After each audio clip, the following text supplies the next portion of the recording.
आषाढ पौर्णिमेचे औचित्य साधून इंदिरा गांधी वसाहत क्रमांक 2 मधील डॉक्टर बाबासाहेब आंबेडकर सभागृह तथा लुंबिनी बुद्ध विहार परिसरात समाजरक्षक अर्जुन नाना पगारे यांच्या हस्ते 22 फूट भव्य असा धम्मध्वज उभारण्यात आला। समाजरक्षक अर्जुन नाना पगारे हे भारतातील तरुणांच्या हृदयात राज्य करणारे नाव हे या कार्यक्रमासाठी प्रमुख पाहुणे म्हणून उपस्थित होते। लुंबिनी वन सामाजिक बहुउद्देशीय संस्था लुंबिनी बुद्ध विहार यांच्या प्रयत्नातून डॉक्टर बाबासाहेब आंबेडकर सभागृह तथा लुंबिनी बुद्ध विहार येथे धम्मध्वजाची उभारणी करण्यात आली। सर्वप्रथम कार्यक्रमाचे प्रमुख पाहुणे AP ग्रुपचे संस्थापक अध्यक्ष समाजरक्षक आदरणीय अर्जुन नानाजी पगारे यांचं जंगी स्वागत करण्यात आलं। प्रमुख पाहुणे आणि मान्यवरांच्या हस्ते ध्वजारोहण करण्यात आले। कार्यक्रमाला भारतीय बौद्ध महासभेचे कार्यकर्ते, वंचित बहुजन आघाडीचे नेते आदरणीय विवेकजी तांबे व अनेक मान्यवर उपस्थित होते।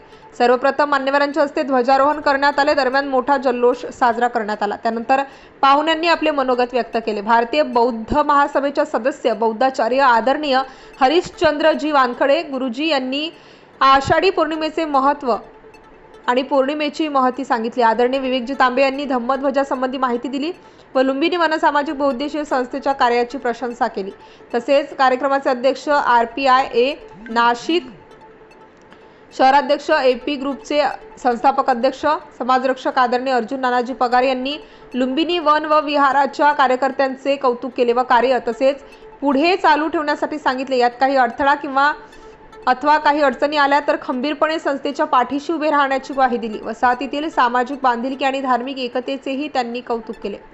सदर कार्यक्रमात वसाहतीतील सर्वधर्मीय बांधवांचा मोठ्या प्रमाणात प्रतिसाद मिळाला। तसेच पौर्णिमेनिमित्त संस्थेचे सदस्य आयु भूषण करंजे यांच्या परिवाराच्या वतीने खीरदानही करण्यात आले। कार्यक्रमासाठी महिला अध्यक्षा छायाबाई वाघ, मंजुळाबाई पगारे, मनीषाबाई करंजे, संगीताबाई खरे, पार्वताबाई मोरे, लंकाबाई गवई, राजामती कामटे, पुष्पाबाई मोरे, दीक्षाभूमी गायकवाड, जिजाबाई दिवे, संस्थापक अध्यक्ष आयु मनोज बागुल, आयु कैलास जाधव, आयु राजेंद्र खरे, आयु सुभाष मोरे, आयु प्रकाश गायकवाड, आयु गणेश शेजवळ, आयु सुनील वाघ, आयु शिशुपाल गवई, आयु अक्षय गवई, आयु अक्षय बागुल, आयु बंटी खंडेराव, आयु भूषण करंजे, आयु अमोल वाकडे, आयु विकास लाटे, आयु विशाल खरे, आयु आदित्य हिवराळे, आयु रोहिणी कामटे, आयु विद्या गायकवाड व वसाहतीतील सर्वधर्मीय कार्यकर्त्यांनी परिश्रम घेतले।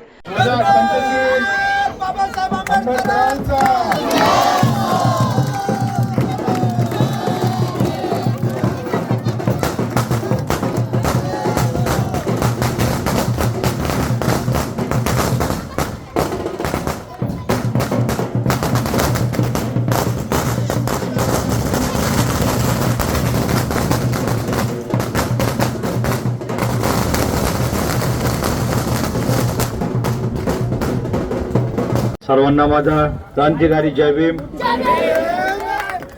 आज लेखानगर इथे धम्मध्वजाचा उभारण्यात आला आहे। धम्मध्वज म्हणजे शांततेचा संदेश, सर्व धर्म समभाव। जर या धम्मध्वजाला जर कधी कोणी धक्का लावला तर त्याच्या नाकावर बुक्का,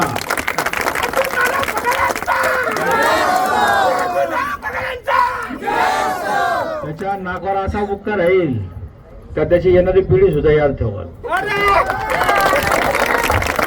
आणि तुम्ही आम्हाला इथं बोलून जो मान सन्मान दिला, मी तुमच्या आभार व्यक्त करतो। व अध्यक्ष व विहाराचे सर्व पदाधिकारी असंच आपण कार्य करत राहा, समाजासाठी पुढे येत राहा। कोणाला घाबरायची गरज नाहीये। आपण बाबासाहेबांची औलाद आहे। अन्याय आपण सहन करणार नाही। बाबासाहेबांची शिकवण आपल्याला अन्याय सहन बी करायचा नाही आणि आपण कोणाला करायचं नाही। जो आपल्या वाट्या आला त्याला मोडल्याशिवाय राहायचं नाही। तुम्ही आम्हाला कधी आवाज द्या, अर्ध्या रात्रीतून आम्ही सर्व भीमसैनिक, सर्व फौजफाटा घेऊन इथं काय या महाराष्ट्रात काय दिल्ली असो या भारतात पाण्याच्या कोपऱ्यात आम्हाला बोलवा, आम्ही हजर आहे। या आषाढी पौर्णिमेच्या आपण सर्वांना परत एकदा खूप खूप शुभेच्छा देतो। जय भीम, नमो बुद्धाय।